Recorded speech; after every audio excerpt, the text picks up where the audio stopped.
Qu'est-ce que je peux vous dire? Je suis là d'abord parce que je suis fidèle à un amitié, bien sûr. Mais au-delà de l'amitié, je suis amoureux de ma ville.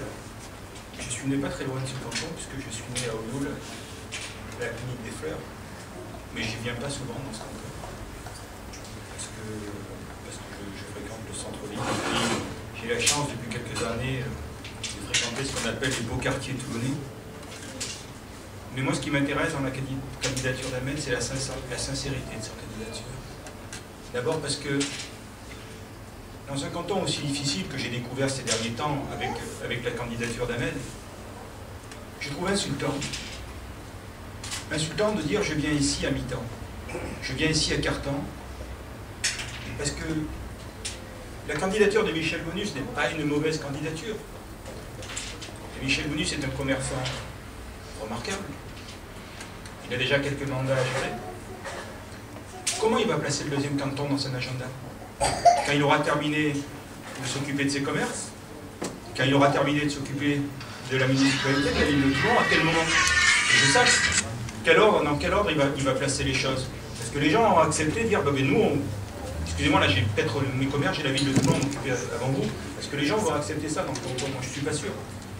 Il y a un candidat socialiste, avocat remarquable, quand il n'aura pas d'audience au barreau, il viendra s'occuper du canton, pour savoir. Parce qu'un jeune avocat, normalement, qui démarre, s'il veut réussir dans la vie, je ne pense pas qu'il ait misé de réussir dans la vie avec le second canton, il a quand même quelques audiences à gérer, quelques dossiers à s'occuper, donc il va s'occuper de son canton une fois qu'il n'aura plus de dossiers à s'occuper, donc j'espère que les affaires ne marcheront pas trop pour lui, parce que sinon le canton en pâtira. Caliban du Front National, j'en parle même pas, puisque tous ces gens qui pensent que la misère n'est pas le résultat d'un statut social, mais d'une couleur de peau, ne méritent même pas qu'on s'y attarde par moment. Tous ces gens qui profitent et qui arrivent aujourd'hui à grandir dans la misère humaine, dans le malheur, parce que c'est ce qui se passe. Tous ces gens qui nous disent, comme Marine Le Pen, que j'écoutais à la télévision, on est en face de la remarquable Rachida Dati, qui se permet de dire qu'il y a des quartiers de zones de non-droit en France. Oui, elle a raison. Bien sûr qu'il y a des quartiers de zones de non-droit, avec des petits dealers, avec des petits mecs qui sont au-dessus des lois. Oui, bien sûr. Mais si ces gens sont dans des zones de non-droit, c'est parce qu'ils sont arabes, c'est parce qu'ils sont noirs, ou c'est parce qu'ils sont pauvres? Et contre quoi elle veut lutter? Parce qu'aujourd'hui, elle veut lutter contre les noirs et les arabes, mais pas contre la pauvreté.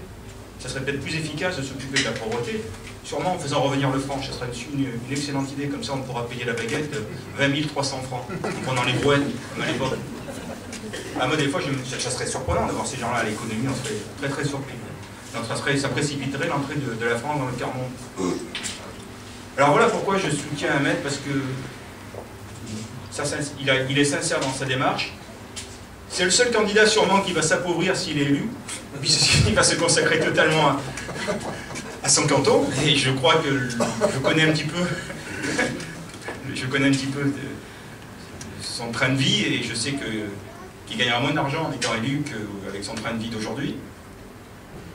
C'est le seul candidat qui n'a pas envie de rajouter sur son CV une ligne de plus.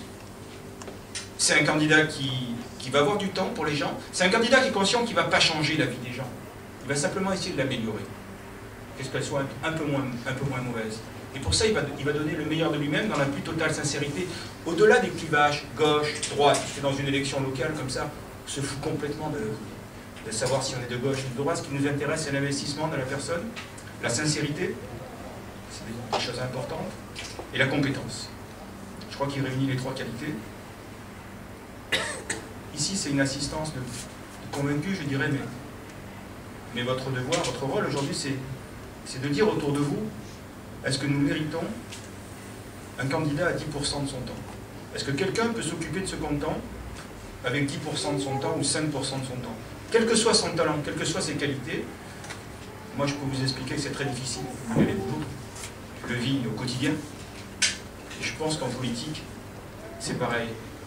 Et si on a une vraie sincérité pour ce canton, le candidat qui est en face et qui peut dire j'ai une vraie sincérité pour ce canton, je veux le faire avancer, alors qu'il arrête d'abord tout le reste. Qu'il arrête tout le reste et qu'il dit je veux me consacrer à ce canton à 100%. S'il le fait, votez pour lui. Mais s'il ne le fait pas, votez pour celui qui va le faire. Et ça me paraît vraiment important.